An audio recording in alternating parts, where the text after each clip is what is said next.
Flip 2016, livrada na área, maluco. A gente chegou aqui já meio atrasado, hoje já é quinta-feira. Já perto do meio-dia acabou de terminar a segunda mesa da quinta, né? Que foi a do italiano lá do Carreira com a Lúcia Leitão. Os caras estavam falando umas palavras italiano, não entendi muita coisa, não peguei tradução simultânea. E é isso aí, agora a gente vai dar uma rodada. Isso aqui é a tenda dos autores, para quem não sabe, né? Aqui é onde acontece a programação principal da Flip. Essa Flip tem a homenageada a Ana Cristina César, Ana C. E tá cheio de jornalistas, então é a Flip da poesia, é a Flip dos jornalistas. Então espero que alguém me dê entrevista aí baseado nisso. Poesia, por mais que ela também venda muito menos de quadrinhos às vezes e tal, ela no cano da literatura e tal, ela está num patamar superior.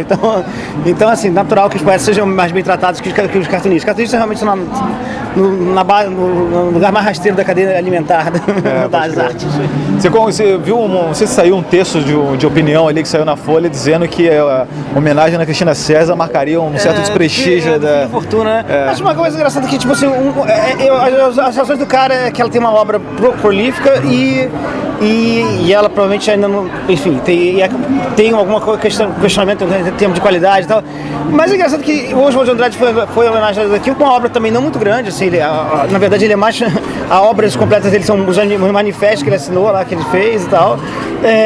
E ele é um cara também muito contestado pelos seus pares, inclusive na época. Então, tipo assim, se ela tem uma coisa, talvez tenha um ranço de machismo aí, não sei, não quero acusar o Felipe Fortuna, eu gosto muito do trabalho do pai dele, não conheço o trabalho dele muito bem, mas é isso aí, eu não sei dizer se o cara foi motivado por uma certa raiva mas eu acho assim, a Ana Cristina César é aquela pessoa, ela tem uma importância, porque esse status cult é importante num país que não lê. Até isso, mesmo que você possa realmente questionar, mas uma pessoa que é uma escritora que se dedicava a fazer uma arte não popular, não fácil, ganhar um status de best-seller quase, num país onde não se lê, eu acho todo mérito para ela. Assim. I think it is for poets actually, like the cult aura for. Do you think it's like the art markets where you have to sell the image before sell the art? I think there's no sale and there's no cult if there isn't great work underneath it. So she was a very fine poet, and maybe the tragedy of her early death made it easier for people to come to the story of the poetry. But without the art, without the great writing, there's no story. Yeah. And so I think it's really about the writing is the most important thing, and then what happens after that is is a mystery. Eu tô puxando a coisa para minha sardinha, mas ninguém fala sobre a persona sexual dela. Ninguém fala sobre a orientação sexual dela. Ninguém fala sobre a sexualidade de um poeta. E muitas vezes a sexualidade é um tema central na obra e no trabalho. E eu acho que no caso da Ana Cristina César, isso é especialmente claro. E óbvio, ninguém fala disso. E essa é uma exclusão que eu gostaria de ter visto incluída. A gente está comentando muito assim, tanto como a questão ali, né, o Benjamin Moser está falando sobre a Clarice, né, enfim, ali estava o Caove, ele estava falando sobre a obra dele, que também tem muito a ver com a identidade, né, seja a identidade do ser, a identidade sexual, a identidade cultural, isso. Enfim. Então isso também é uma tônica que a Flip está dando hoje, mas assim, o viés político ainda existe. Mas o que eu acho é o seguinte, você tem aspectos da identidade que são sublinhados e mostrados, e aspectos da identidade desses mesmos atores são suprimidos. E isso é uma visão política, uma escolha política com a qual eu não concordo muito. Eu gostaria de ver a Flip abraçar, sobretudo no que a gente diz dos patronos, dos autores, a sua inteireza. A gente já teve um Mário de Andrade no ano passado, sobre cuja sexualidade ninguém queria falar, como se isso denegrisse o autor. E agora com a Ana Cristina eu vejo mais ou menos a semelhança nisso. Isso é uma coisa meio cultural, assim, histórica até, né? A gente vê assim, as cinebiografias que fizeram do Cole Porter, por exemplo, nenhuma delas mencionou esse tipo de coisa. Mas acontece que a cultura é um campo contestado. A cultura de uns contra a cultura de outros. Eu estou num lado da cultura que eu quero reverter, eu quero tornar cultura o que hoje talvez não seja cultura.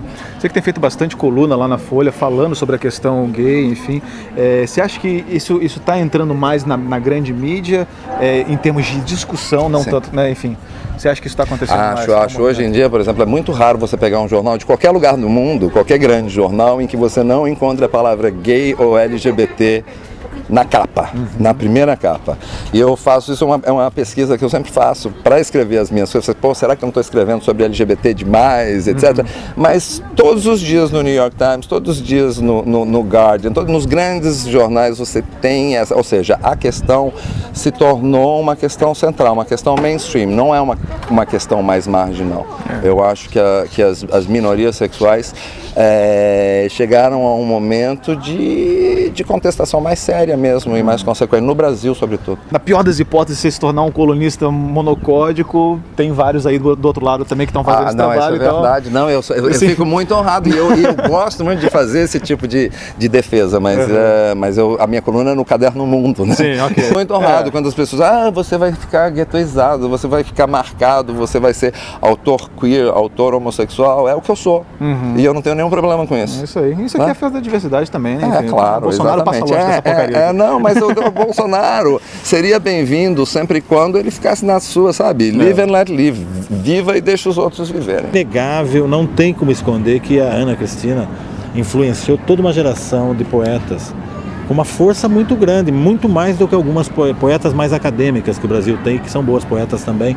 Mas a Ana tem isso aí, ela de certa maneira, ela fertilizou uma geração inteira, a começar da grande, para mim, a grande voz dessa geração, dessa nova geração, que é a Ana Martins Marques, de Belo Horizonte, é claramente uma leitora da Ana Cristina. Então eu acho isso mais importante do que... E festejar é sempre bom. Eu acho assim, os vivos podem celebrar. Tá muito pouco engraçado essa festa, assim. Você acha que ainda tá dando pra rir aí esse ano, cara?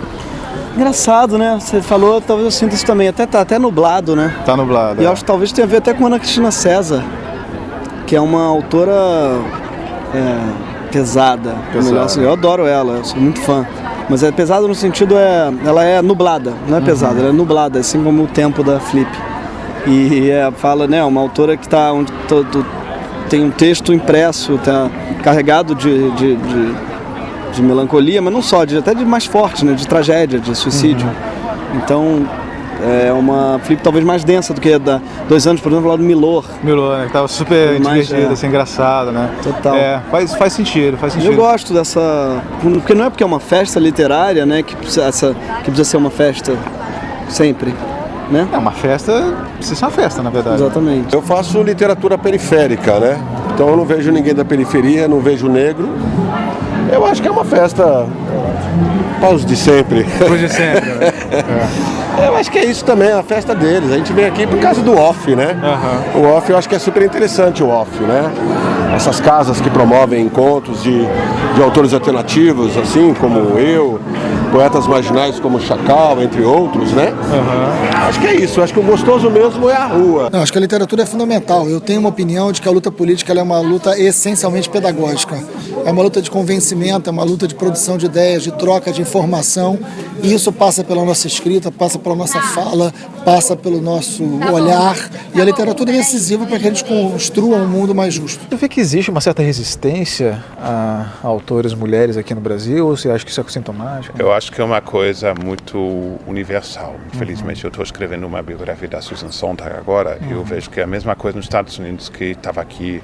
Eu vivo na Europa, é a mesma situação sempre. Mas eu achei muito boa a iniciativa do Paulo Werneck e da curadoria deste ano.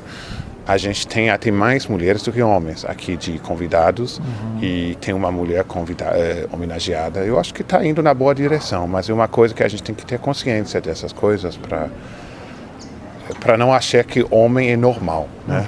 E mulher é uma coisa que a gente bota se tiver lugar, sabe? A gente estava, por exemplo, um dos grandes autores aí convidados aí é o Karl Ove Knausgaard, que tem uma literatura muito boa e que tem uma literatura toda focada na história da vida de um homem branco, heterossexual, classe média, europeu. Isso é o que as pessoas acabam achando normal. Até num país assim, que não é nem heterossexual, nem branco, nem normal. E todo mundo achou que isso era o que tinha que ser. E agora, mas essa conscientização é uma luta, porque realmente tem muito passado tem muito peso aqui, apesar de muitos grandes autores brasileiros serem negros, ou gays, ou mulheres, ou o que seja. Mas sair disso, eu acho que a gente está saindo sim. Mas é um trabalho, porque até para trazer as vozes que não são nem publicadas ou editadas e ensiná-las e falar delas é uma coisa muito importante. Entendi. O senhor está lançando agora esse livro sobre o Brasil também, né? O que tem de... em que se baseou, né, os seus ensaios sobre o Brasil?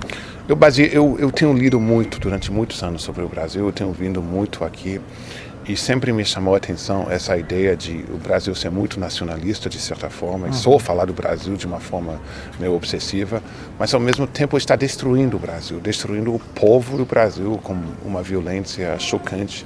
E também destruir o passado do Brasil, que a gente está aqui em Paraty, nessas ruas, está tudo lindo, você vê que o Brasil tem um passado para se orgulhar, mas cada vez mais destruindo as próprias cidades para botar uma coisa modernosa, para importar uma coisa de fora para ser outro país.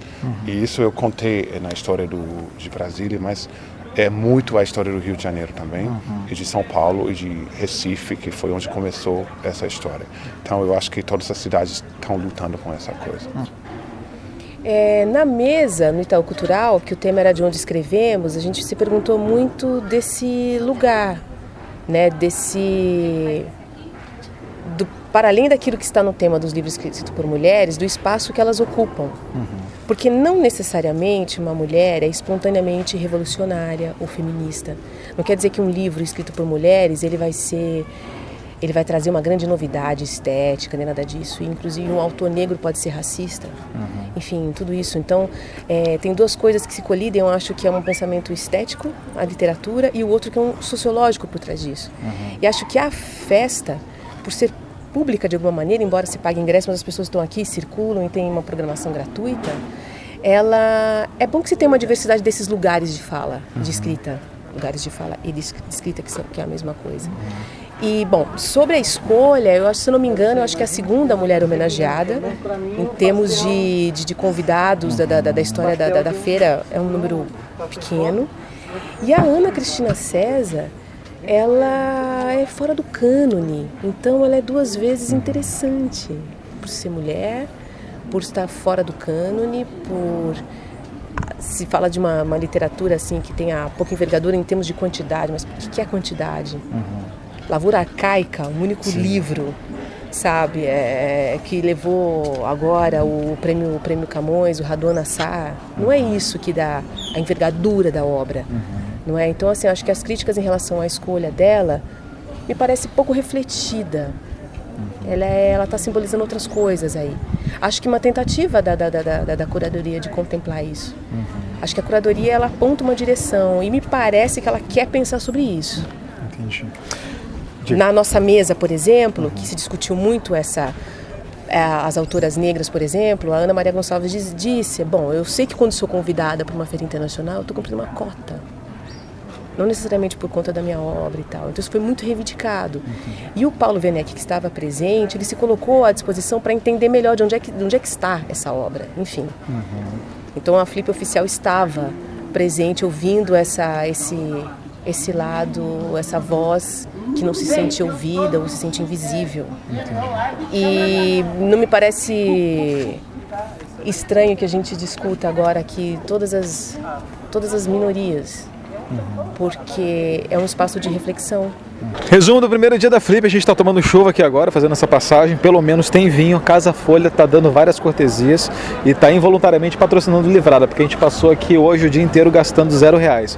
Zero não, a gente gastou R$5 numa coxinha, mas foi só isso, o resto a gente está petiscando e comendo coisa que cai no chão. Está sendo meio esnobado pelos escritores aqui, está assistindo um clima muito sério, está tudo muito sem graça essa Flip esse ano. Ano passado estava mais descontraído, estava mais vazio, as pessoas estavam mais de boa. Esse ano já foi esnobado por pessoas aí do naipe de Misha Glenn, Kaovk, Nausgård, que falou que não vai dar entrevista. Não sei o que esse pessoal vem fazer aqui, vem só encher o cu de cachaça, provavelmente. Igual a gente tá fazendo agora, ok. Vamos ver a mesa aí e vamos pra casa que tá frio e tá chovendo e foda-se, tchau. Em Brasília, o triunfo do monumento sobre a cidade foi levado ao seu extremo lógico. Dizer que era necessário um carro para circular por Brasília já era um clichê. No século do automóvel, isso valia para muitas outras cidades pelo mundo. Em Brasília, no entanto, as ruas em si haviam sido removidas. A ideia de isolar o tráfego, de bani-lo das áreas residenciais, era uma fantasia do modernismo internacional. Mas ela tinha também raízes antigas fincadas no Brasil. Por motivos particulares, os governantes brasileiros sempre sonharam em eliminar as ruas. A rua chega a ser a obsessão em que se condensam todas as nossas ambições, escreveu o cronista da Belle Époque brasileira, João do Rio, em A Alma Encantadora das Ruas. Qualquer político precisava interessar a rua. Os poderosos viviam no pavor de uma surpresa da rua. A rua, a multidão, conferia poder, e a rua podia revogá-la. Se o Rio era todo rua, todo multidão, em Brasília a rua fora eliminada, inclusive literalmente.